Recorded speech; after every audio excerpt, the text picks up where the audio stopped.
have is 3 words for y'all.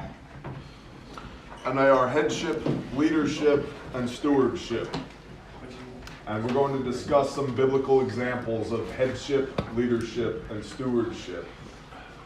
The reason this is important to me is they exemplify what a man of Yah is called to be throughout the Bible. Our roles as fathers, as sons, and as husbands. We may not be a father, but we have a father.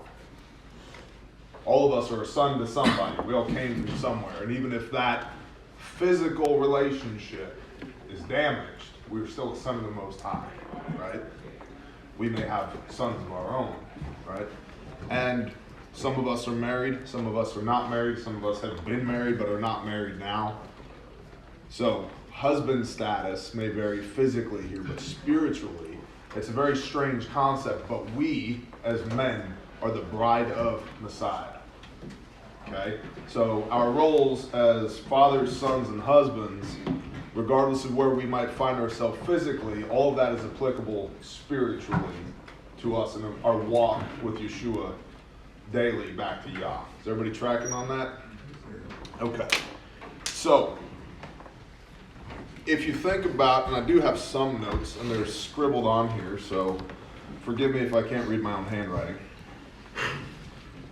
Headship, leadership, stewardship. Another way you could address this is force multiplication through personal responsibility in fulfilling your role through a deeper relationship with Yah. What do I mean by force multiplication? How does special forces take over a country? They don't send 100,000 guys. They send 12 guys. Those 12 guys train 100 guys, which train 1,000 guys, which train 10,000 guys, which train 100,000 guys. And a year later, you have whatever direct action you would have liked to have because of 10 men, 12 men. Okay? So in our roles as a biblical man, headship, leadership, stewardship, what we call acting from a position of strength allows us to better the people around us. Does that make sense? Force multiplication for Yah, for the kingdom. All right, so headship is something within the Torah roots, Hebrew roots community it can be a hot subject, a subject of debate. A lot of women don't necessarily want to be in submission to their husbands because they have this idea that submission means put on a head cover and go stand in the corner. You will speak to me when I speak to you. I don't know if any of y'all have seen my wife. It doesn't necessarily have to be that way, right? But she is, within her role, she is submissive to me. Within my role, I am commanded to be submissive to who? Right. So, it actually puts the onus back on me that I don't get to demand or command submission from her in my role without first being as submitted to his will as I can be. Does that make sense? Yep. Okay. Has everybody heard the phrase unequally yoked? Yep. Yes. Understand what it means? Yes. If we had 2 oxen here and one of them was pulling all the load and one of them wasn't, what happens? Unbalanced. Your back is sore. What about the bonds that tie those oxen together? Strained to the point of what? Right. So the concept of being unequally yoked, you can break those bonds that tie you together. Part of that, again, is requiring something of your wife, and I'm shooting from the hip here, okay? We are going to get the scripture here in a moment. Requiring something of your wife that you yourself are unable or unwilling to do. Be in submission. So remember that when you're interacting with the women in your life who are supposed to be not underneath you down here, but under your wing, protected, provided for, and blessed by you as you are protected, provided, and blessed by Yah. Okay? So if you go to Genesis 2, which there will be bouncing around, and I apologize, because that's how I roll. What was the page? I think it's 2. I believe it's page 2. Okay. So Genesis 2:15, and Yahweh took Yahweh Elohim, the Lord our God, or Yah, or Yahovah, or whoever else wants to argue over whatever name. Leroy. Negative. And Yahweh Elohim commanded the man, saying, eat of every tree of the garden, but do not eat of the tree of knowledge of good and evil, for in that day you eat of it, you shall certainly die. Okay? And verse 15, and Yahweh Elohim took the man and put him in the garden of Eden to work it and to guard it. So, from the dawn of time, man was created to do what in the garden? Work it and guard it. What are we told to do with the commands? Keep guarding. Okay. So, in verse 15, Yah makes man. He says, hey, you're here now. This is your domain. Work it, guard it. Roger that. Thank you, sir. Then he says, hey, there's this tree over here. Don't touch it, don't eat it. We're all familiar with the story of original sin, right? Don't touch it, don't eat it. Hava, Eve, grabs an apple or whatever, a persimmon, grabs a piece of the fruit, eats it. Yah shows up and goes, hey man, what are you doing? And Adam goes, well, she grabbed it. And then I ate. There's a lot of parallels in this, and we could jump into all the rabbit holes and break all of our ankles in here. But it goes on from there. Do not eat of the tree of knowledge of good and evil, for in that day you eat of it, you shall certainly die. And Yahweh Elohim said, it is not good for man to be alone. I'm going to make a helper for him, a counterpart. Headship, a counterpart. That's not somebody that you rule. That's somebody that rules with you. Okay? So understand that, again, when it comes to headship. And we're going to look at Ephesians 5 in a minute, but when it comes to headship, that is your, as Foe likes to say, your co-warrior. That's somebody you go to battle with, not do battle with. Okay? So getting back to unequal yoke, you don't want to be, because if you're dragging somebody along against their will, it's not going to go well for you.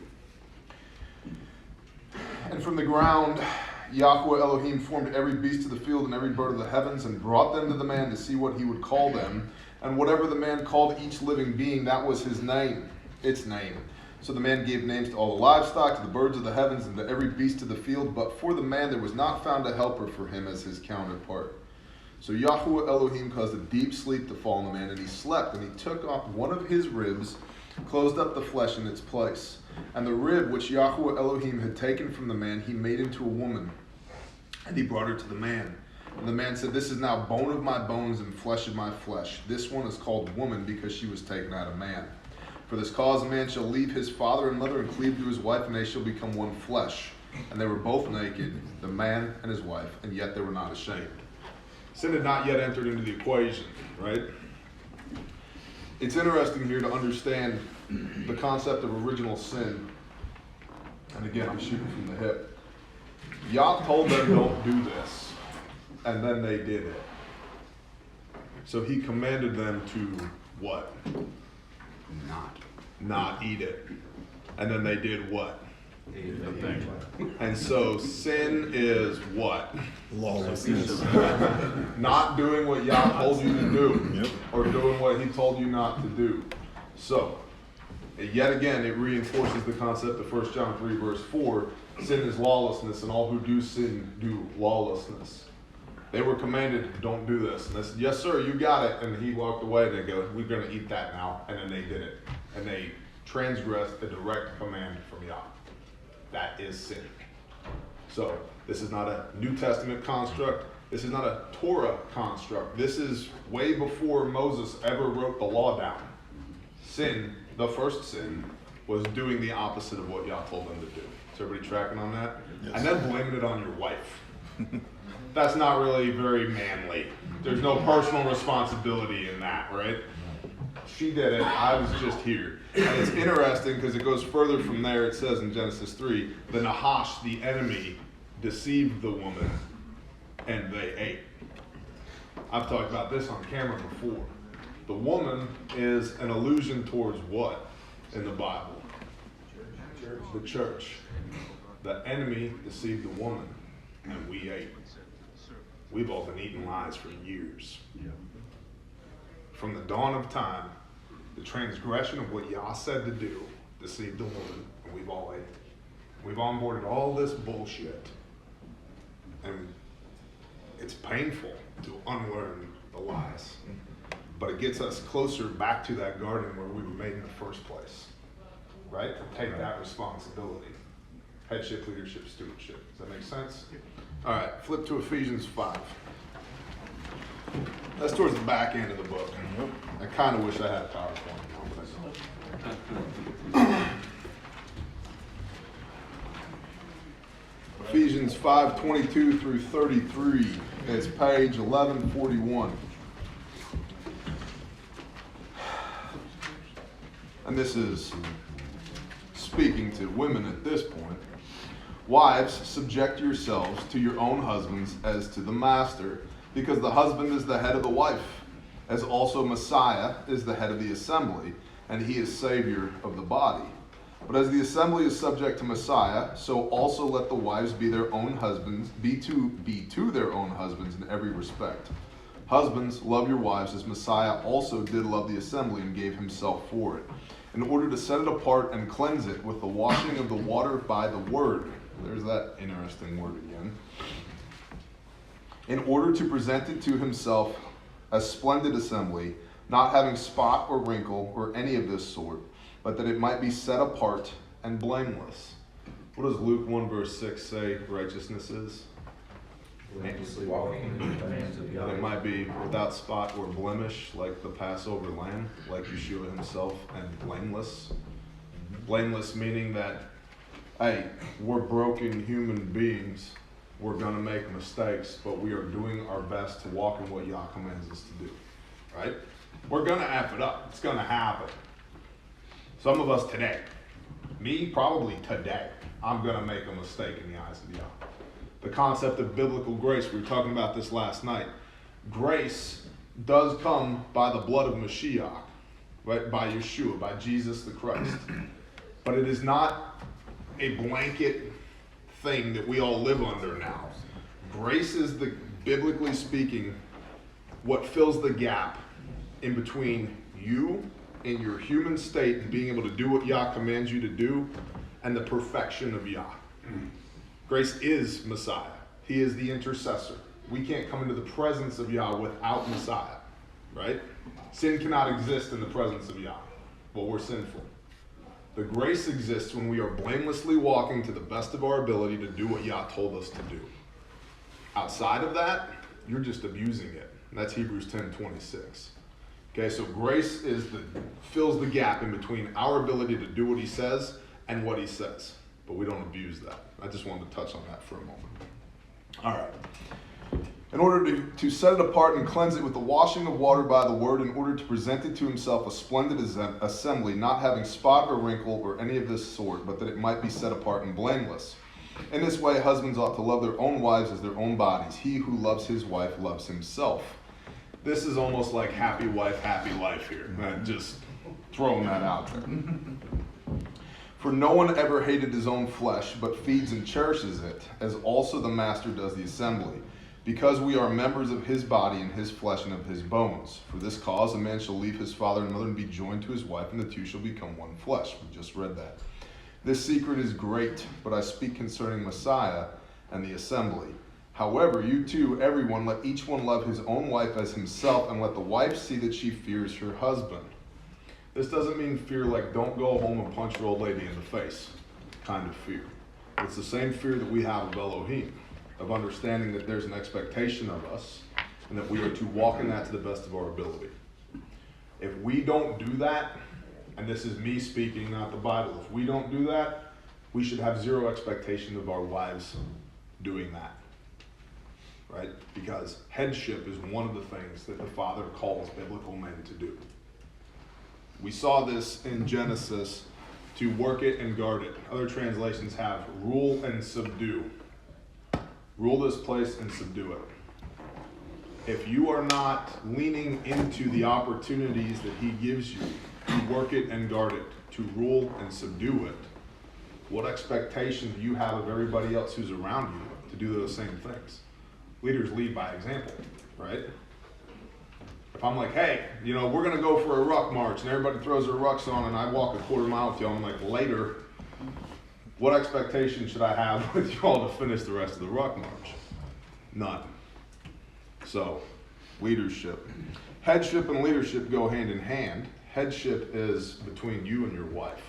We're going to move on to leadership now. Because leadership, in my humble opinion, is between you and everybody else. Okay? Leaders are born, but they're also made. Lots of people have spent a lot of time talking about leadership. And it's a question that I get commonly at my channel. How do I be a better leader of my home or my church or my business or my mag or my whatever? You do it like everything else in this book. How do I get better at hearing the voice of Yah? Talk to him. How do I get better at keeping the Sabbath? Do it. How do I get better at the feasts? Do them. How do I better understand the Levitical diet? Do it. Same thing with leadership. Do it. Okay? Guard to do. So, I wanted to look at a couple of biblical examples of leaders and leadership. And so, we're going to work, hopefully pretty quickly, through Moses, Joshua, Caleb, because he was a total badass and I love him. And I would be upset with myself if we didn't talk about Caleb for a minute. Moses, Joshua, Caleb, Yeshua, and Paul. And so, Moses, starting in Exodus 4, flip back to Exodus. Did you want this up on the screen? Yeah, if somebody could put it up on the projector, that'd be great. No, I'm kidding. I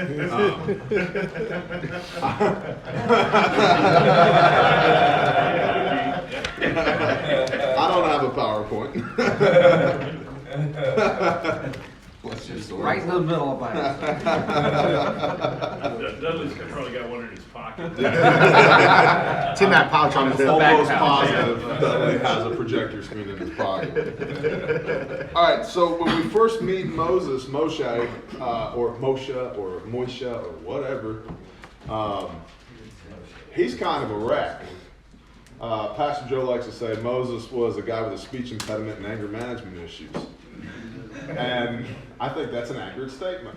If you read about him in the Word, he's lacking a little bit of confidence. And Yah taps him on the shoulder and he says, hey, you're going to lead my people out of Mitzrayim, out of Egypt. That'd be like him, tapping any one of us on the shoulder and saying, hey, I need you to go to D.C. and go speak to the sitting president and say, hey, I'm going to lead all of Father God's people out of the United States of America. Yeah, I'm good, thanks. Not interested. And so it talks quite a bit in here, side rabbit hole, talks quite a bit about how Pharaoh had his heart hardened by Yah. I would submit that Moses was never going to change Pharaoh's mind through all these 10 plagues until Yah said, yep, now it's time for Pharaoh to let you go. So we know in Exodus that was to be as a witness to the Israelites to see how powerful Yah is. I also think it was so that Moses could learn to wield authority. Because it started with, hey, if you don't let us go, there's going to be some flies and stuff. Whatever. Right? And then it, progressed to, if you don't let us go, we're going to turn the rivers to blood. And Pharaoh's like, yo, Magi, blood rivers, go. And they do. And it ends with, if you don't let us go, we will kill every one of your firstborn children, including yours. And I mean it. Pharaoh's like, oh shit. All right. But you don't walk in there day one and start executing that kind of authority. And so Yah grows Moses as a leader from, I don't even have the stones to stand in front of Pharaoh and speak, to go in there and tell him every single firstborn in this land will be dead if he does not comply. You don't just start there, right? So leaders can be made. They're born, they're selected, but they're also made. And so when we meet Moses here in Exodus 4, and Moshe answered and said, and if they do not believe me, nor listen to my voice, to say, Yahweh has not appeared to you. And Yahweh said to him, what is that in your hand? And he said, a rod. And he said, throw it to the ground. So he threw it on the ground, and it became a serpent. And Moshe fled from it.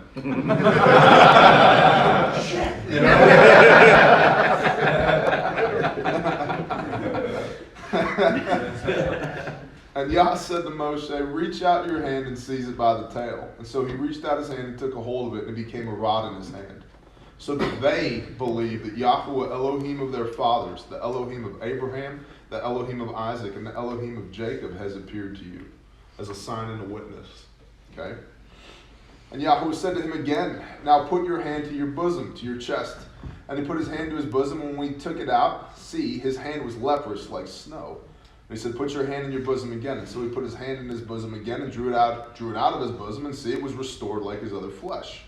And it shall be, if they do not believe you, nor listen to the voice of the first sign, they shall believe the voice of the latter sign. And it shall be, if they do not believe even these two signs, or listen to your voice, that you shall take water from the river and pour it on dry land, and water which you take from the river shall become blood on the dry land.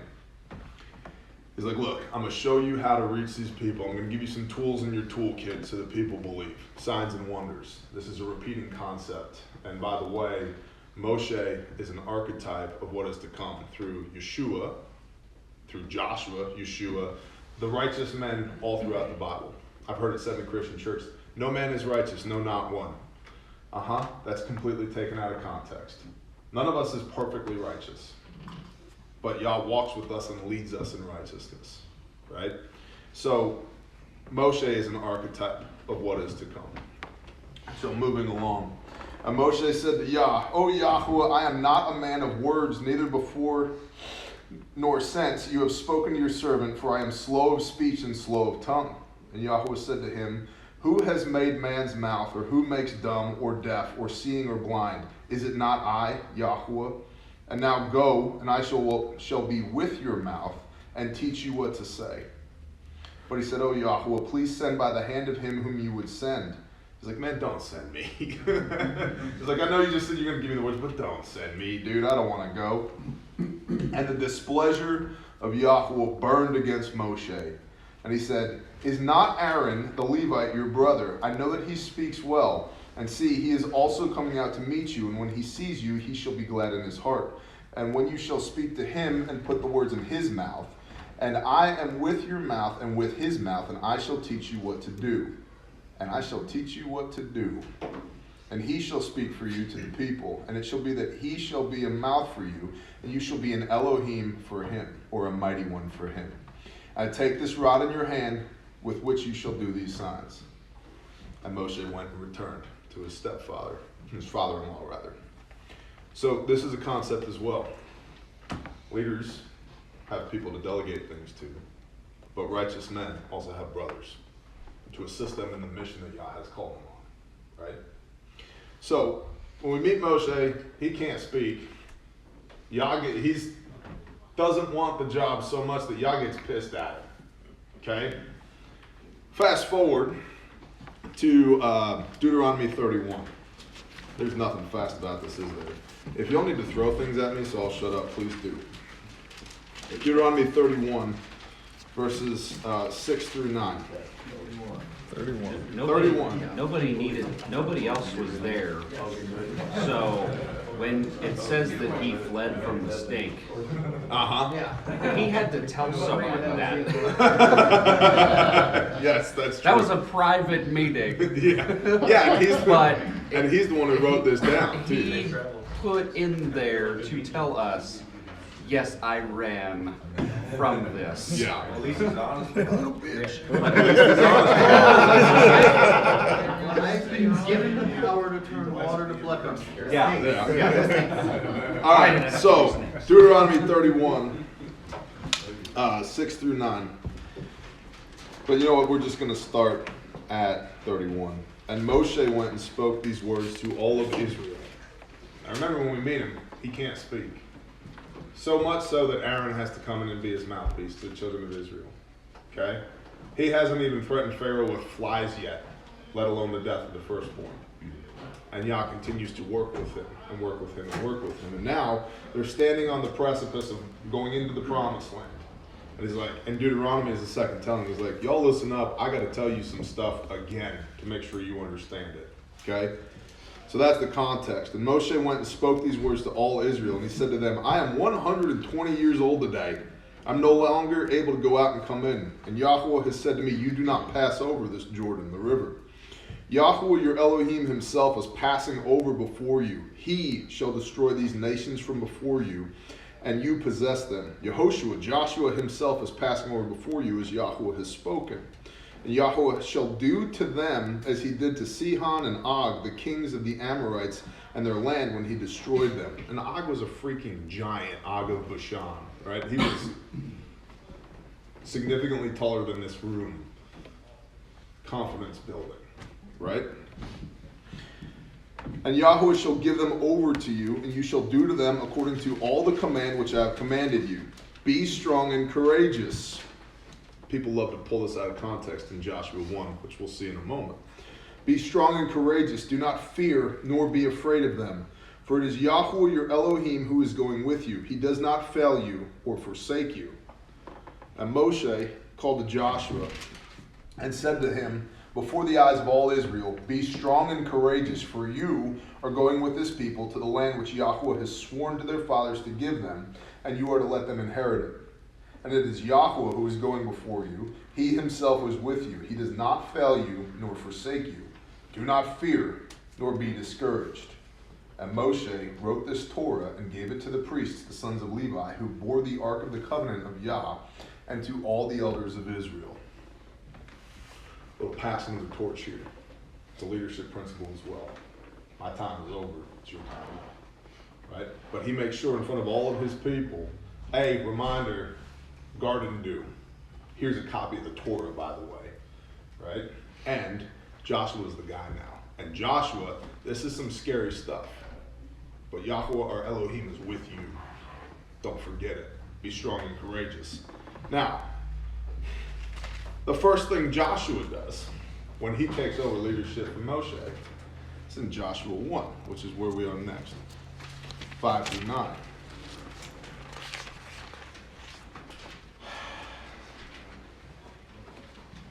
And this is what the creator of the universe says to Joshua. No man is going to stand before you all the days of your life. As I was with Moses, so I am with you. I do not fail you nor forsake you.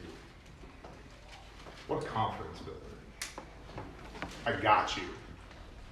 It might be hard, but I got you. I do not fail you nor forsake you. Now, Joshua knew what his mission was. Right? We're getting from leading the people in righteousness to being a righteous man going to war with Joshua. We're going to go in there. We've been commanded by Yah to go in there, and we got to clean this place out. Put everybody under the ban. This is not like a shoo them out the side gate. This is put everybody under the ban. Go to war. And one of the things that's missed contextually in this book is this was 5 years of warfare. It was not a quick thing. It was 5 years swinging swords and axes and turning people into meat. Okay? And so Yah tells Joshua before they step foot in the promised land, I got you. Now you need to understand that as a leader, he's got you. He's giving you a mission. You understand what that mission is? Go. I do not fail you or forsake you. Are we tracking on that? All right. No man is going to stand before you all the days of your life. As I was with Moshe, so I am with you. I do not fail you nor forsake you. Be strong and courageous, for you are to let this people inherit the land, which I swore to their fathers to give them. Only be strong and very courageous, to guard, to do, according to all the Torah, which Moshe my servant commanded you. Do not turn from it right or left, so that you act wisely wherever you go.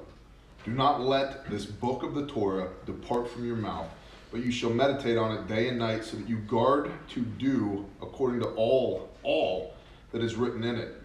For then you shall make your way prosperous and act wisely. Have I not commanded you, foot stomp, knife hand?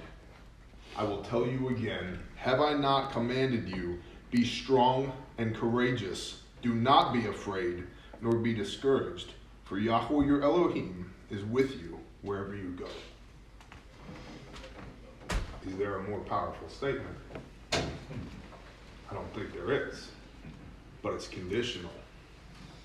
Guard to do, right? Joshua did a bunch of badass stuff in the promised land, leading people, Yah's people, in a promise that was entrusted to him through Moshe to Joshua by the hand of Yah. Guard to do. See this from Adam. Adam failed to guard to do and was removed from the presence of Yah. Sin. We have this constant reminder, guard to do, remember to do, do. We are told in Deuteronomy that we should talk about it on the way and when we lie down and when we stand up, and it should be a sign on our gates and frontlets between our eyes and bound on our wrist and on our doorpost and guard to do. Same thing with the Tzitzit, Numbers 15:37. To guard to do, to remember that I am Yahweh your Elohim who brought you out of the land of Mitzrayim, Egypt. And he foot stomps it 3 times. I am Yahweh your Elohim. I created you. Remember to do the things that I told you to do. Because if you don't, you'll die. Right? All right. Sorry, I'm jumping in rabbit holes. So, Joshua gets this command from Yah. Fast forward Joshua 8:26. Page 232. 26 through 35. And Joshua did not draw back his hand, which he stretched out the spear, until he had put all the inhabitants of Ai under the ban. Only the livestock and the spoil of that city Israel took as booty for themselves, according to the word of Yahweh, which he had commanded Joshua. And Joshua burned Ai and made it a heap forever, a ruin to this day. And he hanged the sovereign of Ai on a tree until evening. And at sunset, Joshua commanded that they should take his corpse down from the tree and throw it at the entrance of the gate of the city, and raise over it a great heap of stones to this day. And Joshua built a slaughter place to Yahweh Elohim of Israel in Mount Abel. And Moshe, as Moshe the servant of Yahweh had commanded the children of Israel, as it is written in the book of the Torah of Moshe, a slaughter place of unhewn stones, over which no man has wielded iron. And they offered it on ascending offerings to Yahweh and slaughtered peace offerings. And there, in the presence of the children of Israel, he wrote on the stones a copy of the Torah of Moshe, which he had written. And all Israel, the sojourner, as well as the native, with their elders and officers and judges, stood on either side of the ark before the priests, the Levites who bore the ark of the covenant of Yahweh. Half of them were in front of Mount Gerizim, and the other half were in front of Mount Abel, as Moshe the servant of Yahweh had commanded before, that they should bless the people of Israel. And afterward he read all the words of the Torah, the blessings and the cursings, according to all that is written in the book of the Torah. There was not a word of all that Moshe had commanded, which Joshua did not read before all the assembly of Israel, with the women and the little ones, and the sojourners who accompanied them. He did his job. Brutal. Hang that guy in a tree. Right? It's not easy work. They put everybody under the ban. And in fact, we see elsewhere in the book of Joshua, and then in the Kings, Chronicles, 1 Samuel, so forth and so on, they reap what they sow. Those that they did not put under the ban come back to bite them in the ass. It's hard for us to comprehend that there are people who are so evil that simply being in their midst would cause us to stray from Yah. Yah knew this. That's why he said, when you go in there, clean the house, because if you don't, you're going to have a problem afterwards. Right? We see this in insurgency tactics today. If you kill martyrs, you make more martyrs. It's messy, right? So Joshua did what was commanded of him, not just in the leadership of the people, but in making sure that the people continue to understand what it is that Yah had passed to Moshe. So there's a continuation there. Now, just because I can, Caleb is in Joshua 14. So flip to Joshua 14, please and thank you. Caleb in the Hebrew means wholehearted. Like, he was all in, man. And I love Caleb. He's a total badass. It can also mean in the Hebrew faithful, zealous, ruthless, bold, and brave. I think these are fine qualities for a man of Yah. Things that we should reflect on, especially the bold and brave part. Ruthless when you need to be. If he says execute, execute ruthlessly. Right? Do what he tells you to do. So, Joshua 14:5. As Yahweh had commanded Moshe, so the children of Israel did, and they divided the land. And the children of Judah came to Joshua in Gilgal, and Caleb, son of Yefuneh, the Kezionite, said to him, You know the word which Yahweh said to Moshe, the man of Elohim, concerning you and me in Kadesh Barnea.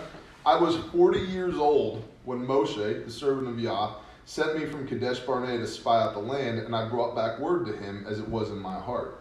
So Joshua was one of the 12 spies that went in to spy out the promised land before it was rejected by the Israelites. He was 40 when that happened. Not a young man, not an old man, he was 40. But my brothers who went up with me made the heart of the people melt, but I followed Yahweh my Elohim completely. So Moshe swore on that day, saying, The land in which your foot has trodden is your inheritance and your children's forever, because you have followed Yahweh my Elohim completely.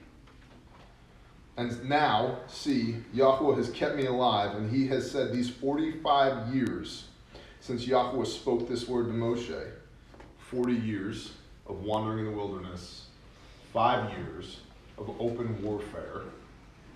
Think about that, 45 years living in the desert and then swinging an axe. Here we are, right? 45 years since Yahweh spoke this word to Moshe while Israel walked in the wilderness. And now see, I am 85 years old today. Yet I am still as strong today as I was on the day that Moshe sent me. As my strength was then, so my strength is now for battle and for going out and coming in. He's like, bro, I still got gas in the tank. Let's do this thing. Right? And now, give me this mountain of which Yahweh spoke in that day. For you heard in that day how the Anakim were there. The Anakim are descendants of, or adjacent to, the Nephilim, the giants.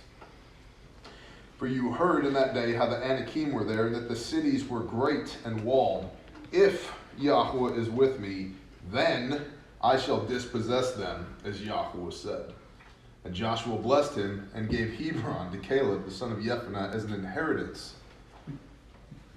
Joshua, at 85 years old, after 40 years of walking in the wilderness and 5 years of open warfare, says, I want that mountain. And Caleb says this, and Joshua goes, man, you know there's giants up there. And Caleb goes, uh-huh. Yep. I'm good to go, bro. And he goes up the mountain and kills not one, not two, but 3 giants at 85 years old. Because Yah is with him, and he was with Yah. So, doesn't matter what stage of life that we're in. Doesn't matter all the shit that we've gone through to get to this point. There's giants to slay. Slay them. No. And that could be metaphorical. It probably should be at this point. Dudley's taller. I'm good. So, all right, moving right along to our Messiah, Yeshua, Matthew 3.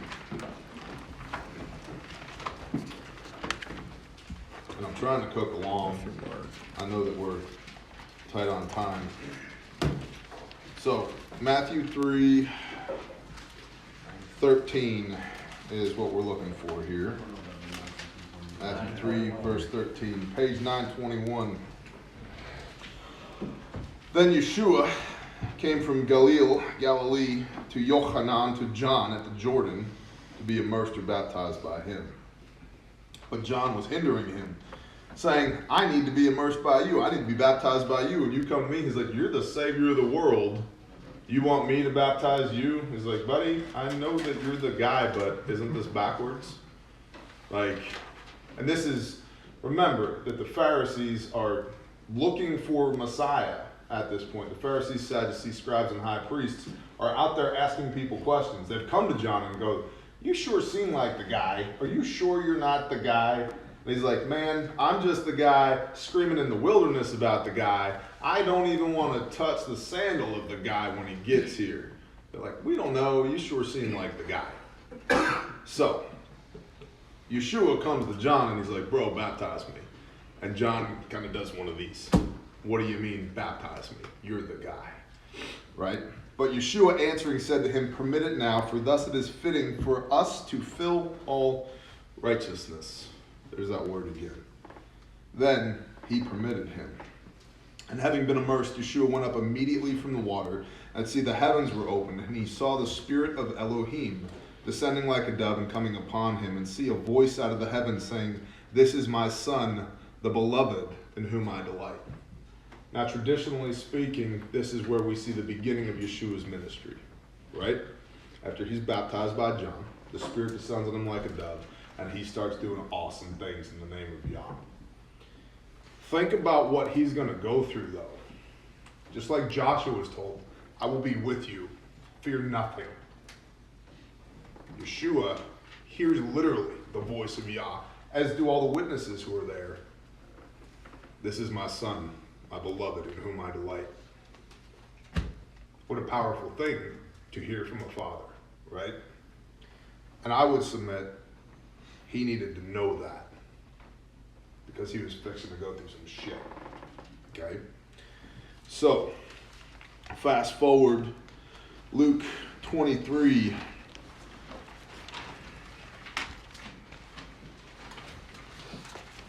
My fingers would cooperate. Luke 23:46 is where we're headed. Page 1018. 10:18, yep. And now, at the crucifixion, we'll start at 43. Now we'll start at 42.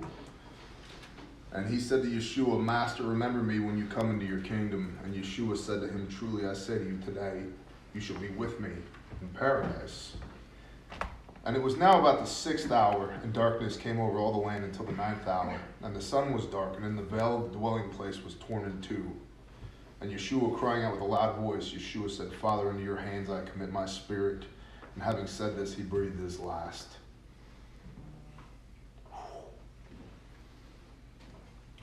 Remember last night, ABT talking about he fell to his knees and prayed. He knew what his mission was, right? This is leadership, ultimate leadership. He's taking responsibility for everybody, all of it. But even the weight of that, the humanity of that, the crushing pressure of that, Yeshua knew that he was a beloved son.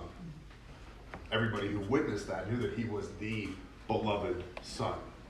And still, he was knocked to his knees with the weight of it. If the Savior of the world has to beseech his Father, what excuse do we have for not? Right?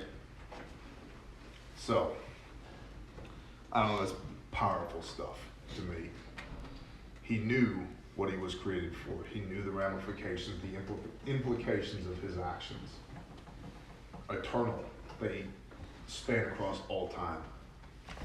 The literal weight of the world on your shoulders. He was still dependent upon his Father, as should we. So just because you're the leader and you're executing leadership, you're not going to get anything done without Yah. Just as Moses was told, just as Joshua was told, just as Caleb exemplified, just as Yeshua beseeches his Father in the Garden of Gethsemane. I know this is your will, but man, if this cup could just pass from me, I don't want to do this. And then here he is, a mistake for us, right?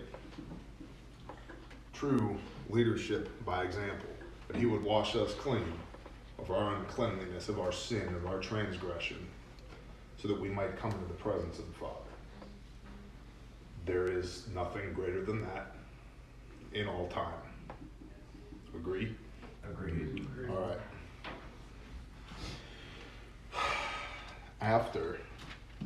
the man that was God, was killed, murdered.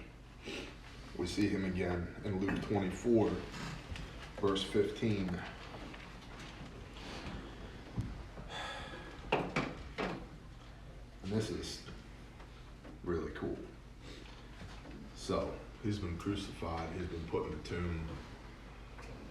3 days later, the tomb is open, and he's not in there. Which just broke every paradigm that ever was. There's 2 guys there. I would submit those 2 guys are Moses and Elijah. Because on the Mount of Transfiguration, it's Moses and Elijah. I believe, it doesn't say, but I believe that it was Moses and Elijah at the tomb. And I believe it'll be Moses and Elijah as the 2 witnesses trumpeting the return of Yeshua in the book of Revelation. And if you look at the representation there, you have the Torah and the prophets and the resurrection, and then the Torah and the prophets and the resurrection, and then the Torah and the prophets and the resurrection. We'll break our ankle in that rabbit hole some other time. So the 2 guys say, hey, he's not here, man, he's risen. And they're like, what? You know, they're losing their mind. What do you mean he's not here? They think there's been a grave robbery. They don't know what's going on. And so, Luke 24:15, and it came to be as they, we got a couple of fellows here walking down the road, as they were talking and reasoning, that Yeshua himself drew near and went with them. But their eyes were restrained so that they did not know him. And he said to them, what are these words you are exchanging with each other as you are walking? And you're sad. And the one whose name was Cleophas, answering, said to him, are you the lone visitor in Jerusalem who does not know what took place these days? You're like, are you the only person who has no idea what just happened? And he said to them, what? And they said to him, concerning Yeshua of Nazareth, who was a prophet, mighty in deed and word before Elohim and all the people, and how the chief priests and our rulers delivered him to be condemned to death and impaled him. We, however, were expecting that it was he who was going to redeem Israel. Remember that.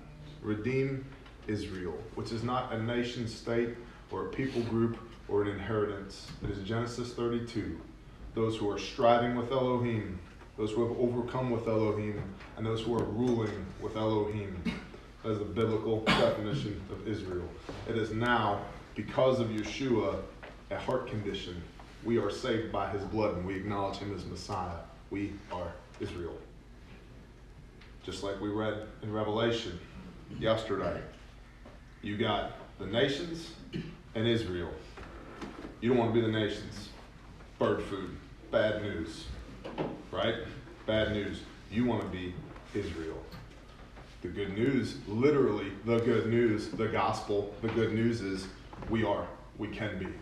Because he didn't just die for people of Judaic heritage. He died for all of us. And if we simply confess him as Messiah and do, we're good to go. Okay. He was going to redeem Israel. But besides all this, today is the 3rd day since these matters took place. But certain women of ours who arrived at the tomb early also astonished us when they did not find his body. They came saying that they had also seen a vision of messengers of angels who said he was alive. And some of those went with us to the tomb and found it, as also the women had said, but they did not see him.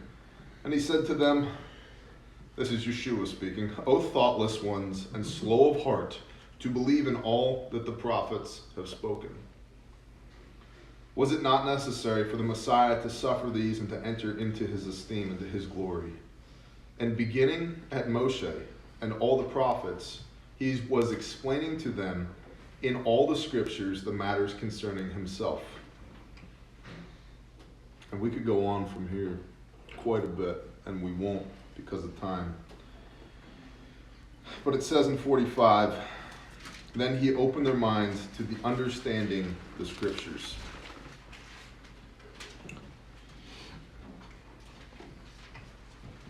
As a leader, he was teaching his people as well. They had complete and utter responsibility over them, over us.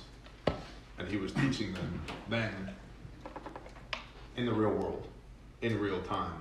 Hey, not only have I raised from the dead, it's me. Here, examine my wounds. I'm hungry. Give me a fish to eat. Now listen, here's what you need to know about the scriptures. Beginning at Moshe and all the prophets. That's in the New Testament, by the way, in the Gospel of Luke. So, as Mad Kelp would say, read your Bible and do what it says. Right? Yeah. So, last example of leadership we're going to look at. Then we're going to get to stewardship quickly, and I'll put a bow on it because I know everybody's on a timeline here. So, Paul, chapter 9, Acts, chapter 9.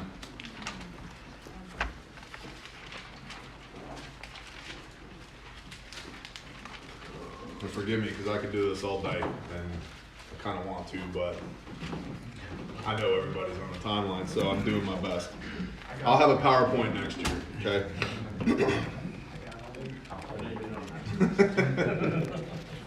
All right, so Paul, Shaul of Tarsus, chapter 9 of Acts, starting in 1. But Shaul, still breathing threats and murder against the taught ones of the master, having come to the high priest, asked from him letters to the congregation of Damascus, so that if he found any who were of the way, believing in Messiah, whether men or women, to bring them bound to Jerusalem. And it came to be that as he journeyed, he came near Damascus, and suddenly a light flashed around him from heaven. And he fell to the ground and heard a voice saying to him, Shaul, Shaul, why do you persecute me? And he said, Who are you, Master? And the Master said, I'm Yeshua, whom you persecute. It is hard for you to kick against the prods. Kick against the goads, it says in other translations. Both trembling and being astonished, he said, Master, what do you wish me to do? And the Master said to him, Arise and go into the city, and you shall be told what to do. And the men journeying with him stood speechless, hearing indeed the voice, but seeing no one. And Shaul arose from the ground, but when his eyes were opened, he saw no one. And leading him by the hand, they brought him into Damascus, and he was 3 days without sight, and did not eat or drink. This is his road to Damascus moment. Literally, his job was to kill believers in Yeshua. And he was good at it. So, don't think for a moment that any of us are beyond the love of Messiah. Because Shaul, his job was to kill believers in Messiah. And he was good at it. To the point where Yeshua was like, yo, you're on the wrong team, bro. Have some blindness. Okay? Then in 9:18 through 21, and so, we're fast forwarding a little bit, he gets some help from a believer that was preordained by the Most High. And immediately there fell from his eyes as it were scales, and he received his sight, and rising up, he was immersed, he was baptized. And having received food, he was strengthened, and Shaul was with the taught ones at Damascus some days. And immediately he proclaimed the Messiah in the congregations, that he is the Son of Elohim. Immediately. That fast. Okay? So, if we're looking from a leadership standpoint here, and Paul was a hell of a leader, immediately he proclaims Yeshua. 3 days before he was killing people that proclaimed Yeshua. He was unafraid to admit his mistakes. That's a major leadership quality. If you F something up, own it. Okay? And then on from there. So, actually, we'll camp there just for a moment. True repentance is teshuvah. It's to turn. You turn from your wicked ways. You turn back to Yah. That's literally what Paul did. He was killing people like us. 3 days later, he's witnessing to people like us. And in fact, it creates a lot of headaches for Paul, because at first, when he comes into the congregations, you're like, that guy? You let that guy in here? Why is he here? Like, you know? So, but he's baptized. He starts confessing Yeshua and slowly starts, and it goes on from there. He spends some time amongst the brothers before he's unleashed on the world. He had some learning to do, right? It's another leadership quality there as well. Know what you know what you don't know. Moving along, Acts 24, 14 through 16. And this, know what you know what you don't know, and be willing to take a stand for it. This is Paul under oath confessing under penalty of death. So the next time somebody says, Paul said all that's done away with. Well, number one, don't argue Paul with me unless you've read the entirety of the Old Testament and are doing it, because it matters. We've seen guard to do over and over and over this weekend. It's like, I know how to run dozers. If you read the last 20% of the dozer manual, don't come tell me how to operate the dozer. I've read the whole manual and I run it every day. So you can stand on the side of the project reading the back 20% of it telling me that I'm doing it wrong, or you could hop on the damn dozer and do it and learn from doing guard to do, right? So read the whole user manual and then go do it. That's much more powerful and valuable than reading a portion of it. You said 24 what? 24:14. And this I confess to you, that according to the way, what did Yeshua say? The way, the truth, and the life? Nobody comes to the Father but through me. Interestingly, there were three different sects of belief at this time. One was known as the way, one was known as the truth, one was known as the life. Anyway, whole nother rabbit hole. And this I confess to you, that according to the way, which they call a sect, so I worship the Elohim of my fathers, believing all that has been written in the Torah and the prophets, having an expectation in Elohim, which they themselves also wait for, that there is to be a resurrection of the dead, both the righteous and the unrighteous. And in this I exercise myself to have a clear conscience towards Elohim and men always. That resurrection of the dead is for judgment, for the righteous and the unrighteous.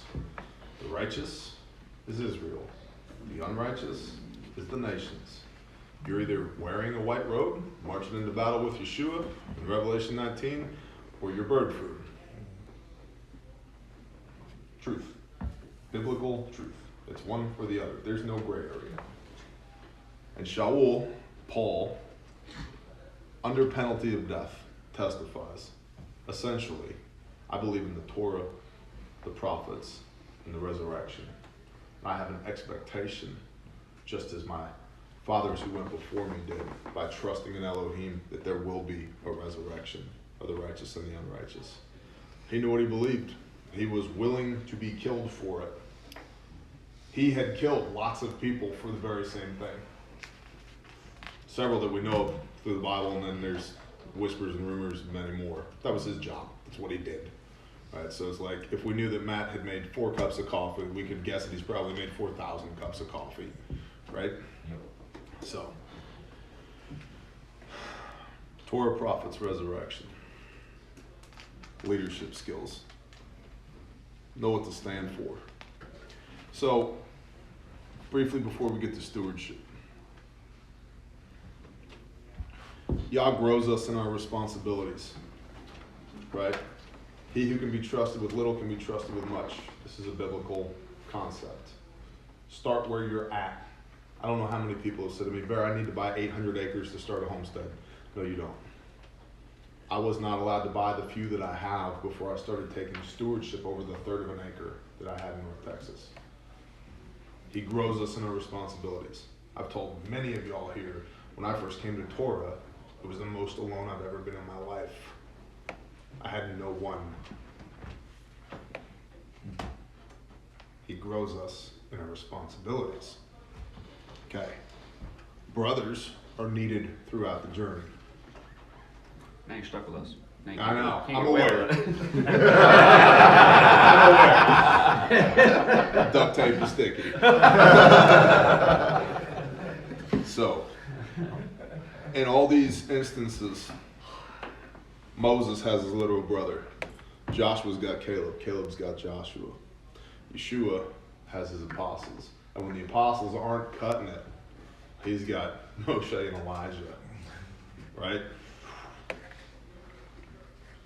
Paul has got the taught ones. He's got the apostles that he learns from and then leads, by the way. Learns from and then leads. So brothers are required for the journey. Be bold, be brave, and be faithful. Those 3 things are massive. Undertaking any action in the name of Yah Be bold, brave, and faithful. If he tells you to go, go. Do it. Now, he may worldly destroy you in the process, but the worldly stuff doesn't matter anyway. In fact, he's constantly telling us to be set apart from that. So, they knew their mission. Every one of these men knew what was expected of them, and then they did it. They had doubts, but they depended upon Yah to get the mission accomplished. So even in knowing what their mission was, they were uncertain of themselves. Even Yeshua, let this cup pass from me. I don't want to do this. But if it's your will, I will do it. So, and we are called to emulate him. No one in this room is going to die for the sins of the world. Praise Yah, that's already been taken care of. But it may feel like at times we are dying for the sins of the world. And let this cup pass from me. This shit sucks. I don't want to do this. But if it's your will, I will do it. Okay? Are we tracking on that? Yeah. All right. Stewardship. And I'll be quick on this. Jumping back to Genesis 2:15. We've already talked about the original sin was the transgression of Yah's command. So from the dawn of time before it was ever even written down, sin was transgression of Yah's commands. Okay, before there was a Torah codified, before it was ever handed to Moses up on the mountain, sin was doing the opposite of what Yah tells you to do. I think we've hit that enough, and we know from 1 John 3 verse 4, sin is transgression of the law. The law is just Yah's commands written down. In fact, prior to Moses writing the first 5 books of the Bible, all this was in an oral tradition. It was known. Right? So the law existed way before it was ever written down. In fact, Abram becomes Abraham when Melchizedek, which I would submit as Yeshua made flesh, comes down off the mountain of Salem, which means peace. He was the king of peace. Melchizedek was the king of peace. Come on. With no, what's the word? With no, it says he had no beginning. Yeah. And no end. Parents. Yeah. Yes. So the king of peace comes off the mountain and takes this guy who's an absolute mess. The only thing that was missing from the story of Abraham was a pallet of Keystone Light and Jerry Springer to manage the whole thing.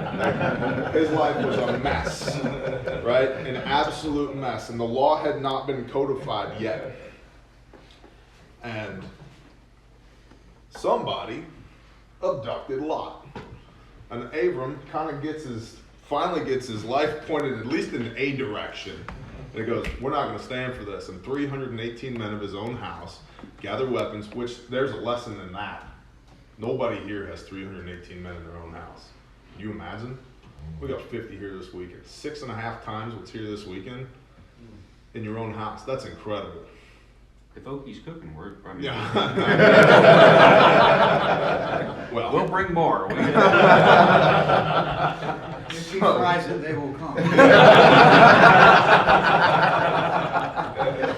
So Abram goes to war. And by gosh, he wins for the first time ever in his life. He kind of finds his thing. He's like, I'm kind of good at cracking skulls. And he's coming back, and he's passing through Salem. And Melchizedek, Yeshua made flesh, comes down off the mountain and blesses him.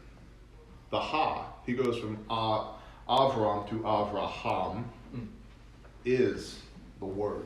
It is the Torah. It is the law. It's the user manual for people. It's like, you know what, kid, you've been doing good so far, but you need some hard left and right limits, right? Because you're kind of a mess. And what happens? He goes from another episode on Jerry Springer to the patriarch of the faith. Multiple faiths. Judaism, Christianity, and Islam all begin with Abraham. And Abraham's real story begins when he receives that blessing of the word from the Creator. That word existed before time. We know this from 1 John, right? Or from John, the Gospel of John, chapter 1, rather. In the beginning was the Word, and the Word was with God, and the Word was God. And then the Word was made flesh. Multiple times, I would submit. So, in Genesis, the Adamic covenant, we talked about rule and subdue. Stewardship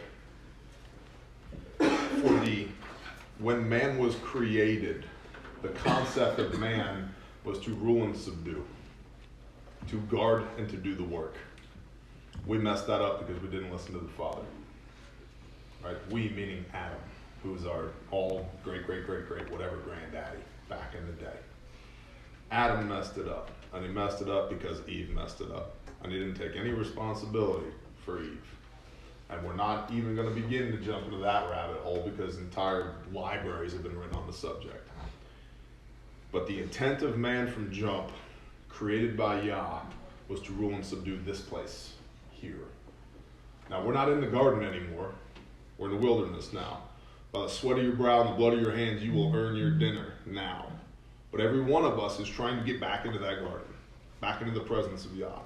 That's why Yeshua came in the first place, to return us back into the presence of Yah. Is everybody tracking on that? So that means the ideal state of a man is to rule and subdue. That's why Yah made us in the first place. Now, we're not going to do it perfectly, right? That's why we have an intercessor in the first place. But our ideal state is to rule and subdue. And so that's stewardship in a physical standpoint. The last thing we're going to look at stewardship-wise is Yeshua and Peter in John 21. So,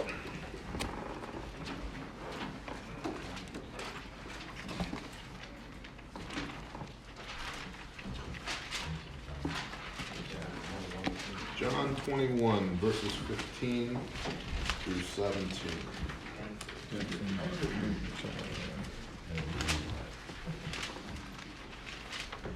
Thank you. So, Yeshua and Peter. Now, this is after, you see, this is the last page in John, which is the last gospel, the four gospels. The reason we have four gospels is because in the mouths of two or three, let everything be established. The gospels themselves are four. Okay? We got four witnesses here saying, hey, this is what happened. Interesting standpoint. Just a little observation there. So, John 21, Yeshua's already been raised from the dead. And he's amongst his people. He spends 40 days amongst his people, teaching them after he's been raised from the dead. 40 days is the number of transformation within the Bible. 40 years they wandered the wilderness. 40 days Noah was in the ark. 40 days Yeshua fasted in the wilderness. 40 days he spent on earth after his resurrection teaching what would become the early church. So, when therefore they had eaten breakfast, Yeshua said to Simon Peter, Simon, this is Peter, son of Jonah, do you love me more than these? And he said to him, yes, master, you know that I love you. He said to him, feed my lambs. He said to him again the second time, Simon, son of Jonah, do you love me? And he said to him, yes, master, you know that I love you. And he said to him, shepherd my sheep. He said to him a third time, Simon, son of Jonah, do you love me? Peter was sad because he said to him the third time, do you love me? And he said to him, master, you know all. You know that I love you. And Yeshua said to him, feed my sheep. Stewardship in this particular example passes from Yeshua to Peter. And there's three commands in here. They are not the same. I've heard it taught in the Christian church that because Jesus tells him 3 times here to run the early church, that 3 is the number of spiritual completion and this and that, and it's perfection because they're not the same.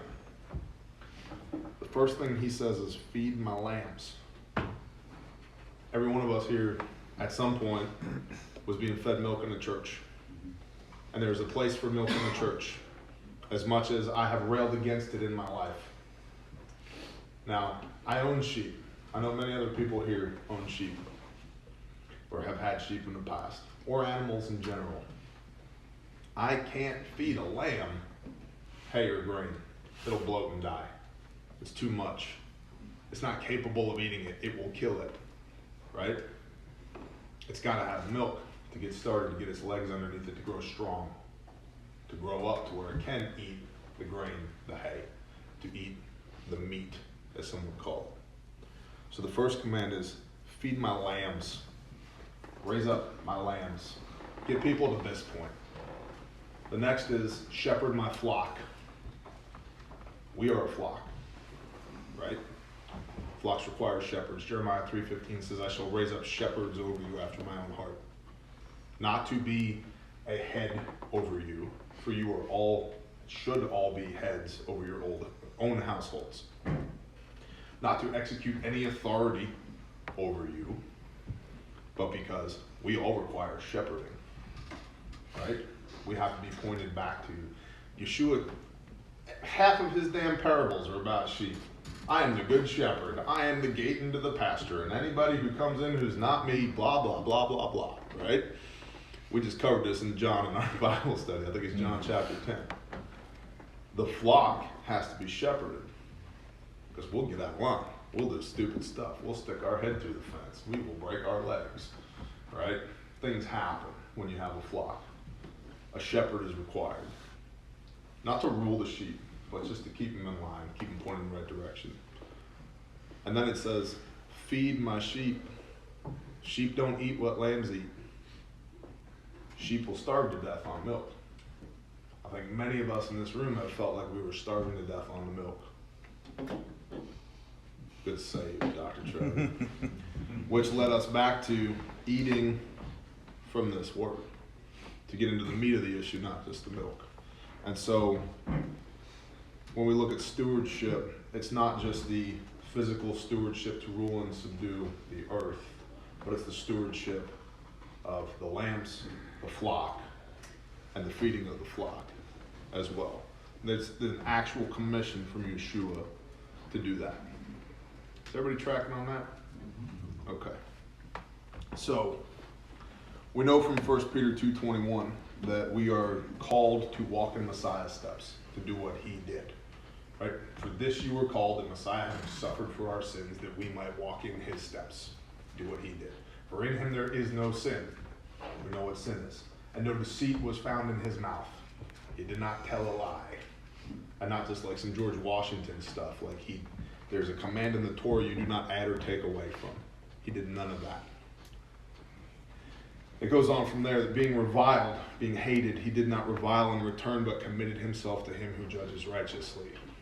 That's Yah, right?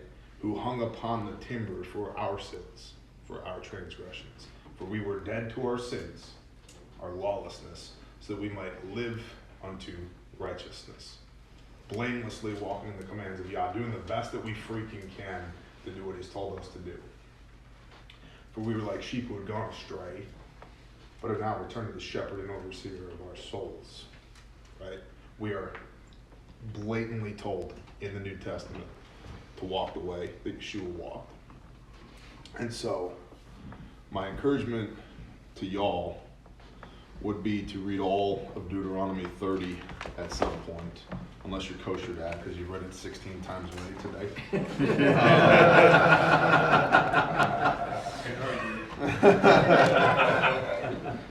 But we're going to read a little bit of it, and then that'll do it for me.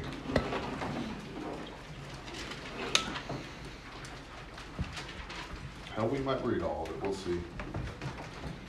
Deuteronomy 30, page 218. And it shall be, when all these words come upon you, the blessing and the curse which I set before you, and shall bring them back to your heart among all the nations where Yahweh your Elohim drives you, and shall turn back to Yahweh your Elohim, and obey his voice, according to all that I command you today, with all your heart, and with all your being, and with all your children. Then Yahweh your Elohim shall turn back your captivity, and shall have compassion on you, and he shall turn back and gather you from all the peoples, where Yahweh your Elohim has scattered you. If any of you are driven out of the farthest parts under the heavens, from Yahweh your Elohim does gather you, and there he does take you. And Yahweh your Elohim shall bring you to the land which your fathers possessed, and you shall possess it. And he shall do good to you, and increase you more than your fathers. And Yahweh your Elohim shall circumcise your heart. If one more person tells me that is a New Testament construct, I'm going to break something. And Yahweh your Elohim shall circumcise the heart and the heart of your seed, to love Yahweh your Elohim with all your heart and with all your being, so that you might live. And Yahweh your Elohim shall put all these curses on your enemies and on those who hate you, who persecute you. And you shall turn back and obey the voice of Yahweh, and do all his commands, which I command you today. And Yahweh your Elohim shall make you have excess in all the work of your hand, in the fruit of your body, in the fruit of your livestock, and in the fruit of your ground for good. And Yahweh turns back to rejoice over you for good, as he rejoiced over your fathers, if you obey the voice of Yahweh your Elohim, to guard his commands and his laws, which are written in this book of the Torah, if you turn back to Yahweh your Elohim with all your heart and with all your being. For this command which I am commanding you today is not too hard for you, nor is it far off. It is not in the heavens to say, who shall ascend into the heavens for us and bring it to us and cause us to hear it so that we might do it. Yeshua did that. Matthew 5:17, I come not to destroy the Torah or the prophets, but to complete it. For truly, truly I say unto you, heaven and earth shall pass away. Not one jot, not one tittle shall pass from the Torah till all be done. Yeshua did that. It's almost like well, you thought it was hard, it's not. You thought it was far off, it's not. He literally brought it to us for us to hear it. Nor is it beyond the sea to say, who shall go over the sea for us and bring it to us and cause us to hear it so that we do it. Followers of Yeshua literally walking on water and then going across the sea to bring the gospel to all the nations. It is not across the sea. There's no excuse at this point. For the word is very near to you, in your mouth and in your heart, to do it. See, I've set before you today life and good, and death and evil, in that I am commanding you today to love Yahweh your Elohim, to walk in his ways, and to guard his commands and his laws and his right rulings, that you shall live and increase. And Yahweh your Elohim shall bless you in the land which you go to possess. But if your heart turns away and you do not obey, and shall be drawn away, and shall bow down to other mighty ones and serve them, I have declared to you today that you shall certainly perish, and you shall not prolong your days in the land which you are passing over the Jordan to enter and possess. I have called the heavens and the earth as witness today against you, until heaven and earth pass away, not one jot, not one tittle. I have called the heavens and the earth as witness today against you. I've set before you life and death, the blessing and the curse. Therefore you shall choose life, so that you live, both you and your seed, to love Yahweh your Elohim, to obey his voice, and to cling to him, for he is your life and the length of your days, to dwell in the land which Yahweh swore to your fathers, to Abraham, to Isaac, to Jacob, to give them. Amen. Amen. Headship, leadership, stewardship. They're things that you do. And I'm done. Thank you all.